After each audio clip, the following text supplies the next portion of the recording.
తెలుగుని ప్రేక్షకులు నమస్కారం. నేను మీ ప్రసన్న ఉండియాల. ప్రస్తుతం మనతో పాటు ఉన్నారు పలాస ఎమ్మెల్యే గౌతు శీర్ష. మేడం చెప్పండి, ఇటీవల కాలంలో పలాసలో ఈ బీహార్ గ్యాంగ్ ఇదంతా కూడా ఎప్పుడు వినలేదు. ఈ కల్చర్ పలాస నియోజకవర్గంలో విన్నప్పుడు ఎలా అనిపించింది? మీ పార్టీకి చెందిన ఒక కార్యకర్తపై హత్యా ప్రయత్నం జరిగింది. దీనిపై మీరు ఏ విధంగా స్పందిస్తారు? ఆందోళన పడిన మాట వాస్తవమేనండి.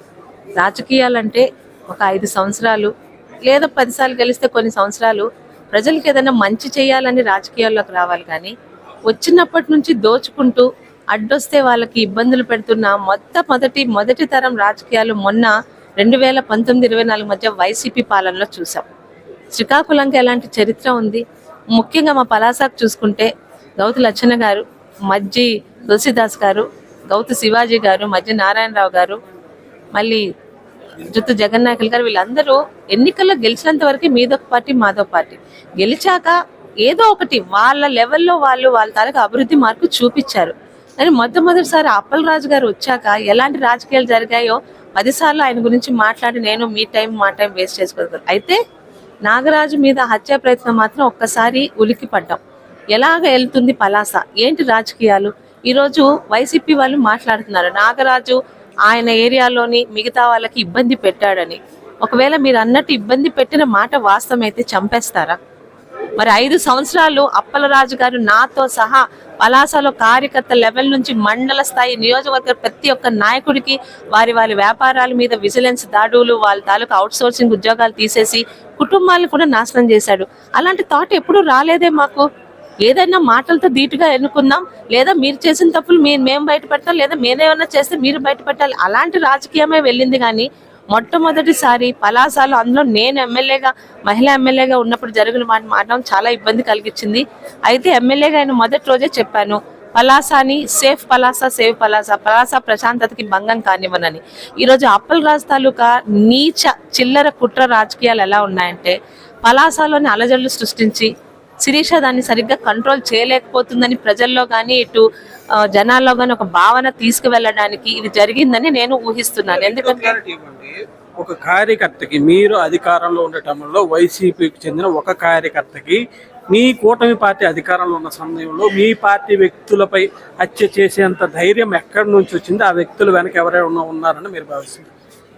పోలీసు తాలూకా ఎంక్వైరీలో తెలియకుండా మాట్లాడడం సభ్యత కాదు. ఈరోజు ఒక పని చేయాలంటే వాళ్ళకి ధనంతో పాటు అధికార బలం కూడా ఉండాలి. మీరు అన్నట్టు ఈరోజు పదవిలో ఉన్నది, అధికారంలో ఉన్నది తెలుగుదేశం. అలాంటిది మా మున్సిపాలిటీ నాయకుడిని చంపడానికి ప్లాన్ చేశారంటే ఖచ్చితంగా పెద్ద లెవెల్లో వాళ్ళకి డబ్బులు అందే ఉండాలి. పెద్దల తాలూకా వెనకాల వాళ్ళకి దన్ను ఉందని పూర్తిగా నమ్ముతున్నాను. ఎందుకంటే అంత ఈజీ కాదండి ఒక నాయకుడిని ఇబ్బంది పెట్టు, లేకపోతే చంపడానికి హత్యా ప్రయత్నం చేసి పారిపోవడం. వాళ్ళకి పై స్థాయిలో ఖచ్చితంగా ఎవరో ఒకరు ఈరోజు అండదండలు అందిస్తున్నారు. అయితే పోలీసులకు ఎంక్వైరీలో తేలిందాకా మాట్లాడడం సబబు కాదు. పలాస ప్రజలకి మీ ద్వారా, శ్రీకాకుళంలో ప్రజలకు ఒక్కటే చెప్తున్నాను, ఇలాంటి రాజకీయాలు ఏ పార్టీకి మంచిది కావు. ఈరోజు మీదొక పార్టీ మాదొక పార్టీ అవ్వచ్చు సిద్ధాంతాల పరంగా, అంతేగాని అధికారంలోకి వచ్చాక ప్రాంత అభివృద్ధికి, జిల్లా అభివృద్ధికి కట్టుబడి పనిచేస్తున్నాం. ముఖ్యంగా నేను మరీ గత రాజకీయాల జోలికి వెళ్లకుండా, కక్షా రాజకీయాలు వద్దు అని చంద్రబాబు నాయుడు గారు చెప్పిన మీదట పాతవన్నీ మర్చిపోయి నా అభివృద్ధి దీనిలో వెళ్తుంటే, అప్పలరాజు గారు ఇలాంటి పనులు ఒకవేళ ఆయన హ్యాండ్ గాని ఉండుంటే మాత్రం మా ప్రభుత్వం దీన్ని సీరియస్ గా తీసుకొని మళ్ళీ ఇలాంటివి రాకుండా చూసుకోవాల్సిన బాధ్యత అందరికీ. ఇక్కడ పోలీస్ ఎంక్వైరీని గౌరవిస్తూ ఇవన్నీ చేస్తాము అని చెప్తున్నారు మేడం.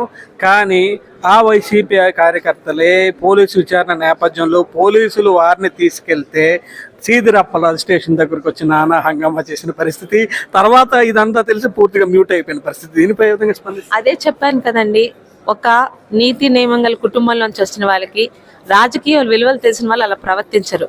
ఇందాకే చెప్పాను కదా, చిల్లర నీచ కుట్ర రాజకీయాలు. గతంలో మీ అందరికి తెలిసే ఉండొచ్చు, ఒక దురదృష్టకరమైన విషయం, ఒక 2 ఆడపిల్లల మీద పలాసలోని ఒక అఘాయిత్యం జరిగింది. ఆడపిల్లల పేర్లు బయటకు రాకుండా వాళ్ళకి న్యాయం జరగాలి, వాడు ఏ పార్టీ వాడైనా, ఏ కులం వాడైనా, ఏ మతం వాడైనా వాళ్ళకి శిక్షించండి అని చెప్పిన మీదట ఇదే అప్పలరాజు గారు కోతికి కొబ్బరి చిప్ప దొరికినట్టు ఒక ఇష్యూ జరిగిందని, శిరీష ఇంట్లోనే అక్కడ బేరసారాలు జరిగాయి, శిరీష ఇంట్లోనే వీడియోలు వాచ్ చేయండి, శిరీష తలకు ఫోన్ రికార్డులు తీయండి అన్నారు. ఈరోజు మీ ద్వారా ఆయన అన్న మాటలు ఆయన అడుగుతున్నాను, నిజంగా ధైర్యం ఉంటే ఈ రోజు 1 to 17 17 మంది నిందితుల పేర్లు తీసుకొచ్చారు. అందులో 7గురిని లోపల పెట్టారు. ఈ 17 మందికి అప్పలరాజుకి సంబంధం ఉందా లేదా పలాస ప్రజలందరికీ తెలుసు. గతంలో జరిగిన ఆ సంఘటనలో ఆ నిందితుల తాలూకా మేనమామలో చిన్నాలలో మాతో షేక్ హ్యాండ్ తీసుకున్నారన్న ఫోటోలు పెట్టి అవి చిల్లర రాజకీయాలే కదండి. ప్రజలకి మాకన్నా తెలివైన వాళ్ళు ఏం జరుగుతుందో తెలుసు. అయితే ఇలాంటివి మాత్రం మా పలాసకి మంచిది కాదు. ఈ వెనకాల ఎవరున్నా, మాజీ మంత్రి ఉన్నా ఎవరున్నా మాత్రం వాళ్ళని ఖచ్చితంగా శిక్షించాలని కోరుకుంటున్నాను. గౌతు శిరీష గారి నుంచి కానీ గౌతు ఫ్యామిలీ గురించి కానీ నాకు తెలుసు. పార్టీ కోసం హర్నిషులు ఇచ్చేసిన వ్యక్తులు. ఈ సందర్భంలో ఇటీవల కాలంలో ఇదైంది. మీ నాన్నగారికి మనసుకి ఎక్కువ ఇబ్బంది కలిగించింది. జోగి రమేష్ ఉదంతంలో అనవసరంగా మీరు నిందలు మోయడం. ఎలా ఉన్నా నాన్నగారు ఇప్పుడు ఈ తీసుకుంటున్నారా? ఫైనల్ గా ఇష్యూ సమసిపోయింది అనుకుంటున్నారు? ఆయన అభిమానులకు సంబంధించి నాన్నగారు నేను రాజకీయాల్లోకి వచ్చినప్పుడు ఒక మాట చెప్పారు. రైట్ టైంలో నేను ఎగ్జిట్ అవుతున్నాను, విలువల గల రాజకీయాలతో నేను బయటకు వెళ్తున్నాను, నీచ రాజకీయాలు ఉన్న టైంలో నువ్వు ఎంటర్ అయ్యావని. ఇవన్నీ పార్ట్ ఆఫ్ ద గేమ్. అందులో నేను చేసిన తప్పు ఎట్టి పరిస్థితుల్లో 1% కూడా లేదు. కృష్ణా జిల్లాలో జరుగుతున్న దాదాపు గత 5 సంవత్సరాలు కూడా నేను తాతగారి విగ్రహాలకి ఇలాగే వెళ్ళాను. పిలిచిన వాళ్ళు నా వాళ్ళ కాదా చూసుకుంటాం. వాళ్ళు కృష్ణా జిల్లా గౌడ సంఘీయులు. వాళ్ళు పిలిచారు. దానికి అక్కడున్న కొనకల నారాయణ గారు వాళ్ళు కూడా మేము వస్తున్నామని చెప్పారు. అలాగే వెళ్ళాను. అయితే అక్కడికి జోగి రమేష్ గారు రావడం, ఆయన మాతో పాటు బండి ఎక్కడం పార్టీ వాళ్ళకి, పార్టీలో శిరీషను అభిమానిస్తున్న వాళ్ళకి చాలా బాధ కలిగించింది. అది నేను తప్పు అనట్లేదు, ఒక పొరపాటు. ఆ పొరపాటు జరగకుండా చూసుకుంటామని చెప్పారు. ఇక విపరీతంగా రియాక్ట్ అయిన వాళ్ళకి ఒకటే, గౌతు శిరీష ఏంటో, మా కమిట్మెంట్ ఏంటో పార్టీ పట్ల అందరికీ తెలుసు. నాన్నగారు బాధపడిన పాట వాస్తవమే. సోషల్ మీడియా ట్రోలింగ్కి అలవాటు అయిపోయిన, వైసీపీ సోషల్ మీడియా ట్రోలింగ్ అలవాటు అయిపోయిన నాకు ఇది పెద్ద ఇబ్బంది కలిగించలేదండి. ఇది పలాస ఎమ్మెల్యే గౌతు శిరీష గారు చెప్తున్నమాట. ఇటీవల కాలంలో ఏదైతే జోగి రమేష్ ఉదంతంపై కూడా ఆవిడ క్లారిటీ ఇచ్చిన పరిస్థితి. ఇటీవల కాలంలో ఈ ఉదంతంపై ఎక్కువగా రియాక్ట్ అయిన వారందరికీ తన గతంలోనే వైసీపీ ట్రోలింగ్కి అలవాటు పడిపోయింది, పెద్దగా ఇబ్బంది పెట్టే పరిస్థితి లేదని, గౌతు కుటుంబాన్ని అభిమానించిన వ్యక్తులందరూ కూడా ఈ విషయంలో మనస్తాపం చెందిన విషయం వాస్తవమేనని, భవిష్యత్తులో అన్ని సమస్య పోతాయని చెప్తున్నారు. ఇంకోవైపు ఇటీవల కాలంలో ఏదైతే పలాస ప్రాంతంలో జరిగిన బీహార్ గ్యాంగ్ హత్య ప్రయత్నంపై కూడా ఆవిడ స్పందించారు. భవిష్యత్తులో ఇలాంటి ఘటనలు పునరావృతం కాకుండా చూసుకుంటానని, దీని వెనక ఎవరున్నారన్నది కూడా ఇప్పటికే స్పష్టమైందని, పోలీస్ ఎంక్వైరీలో తదుపరి విషయాలన్నీ స్పష్టంగా వెల్లడే అవకాశం ఉందని, ఎవరైతే దీనిపై నిందితులు ఉంటారో వారిపై కూడా కఠిన చర్యలకు ఆస్కారం ఉందని చెప్పి పలాస ఎమ్మెల్యే గౌతు శిరీష చెప్తున్నారు. శ్రీకాకుళం జిల్లా కేంద్రం నుంచి ప్రశాంత్ తెలుగు న్యూస్.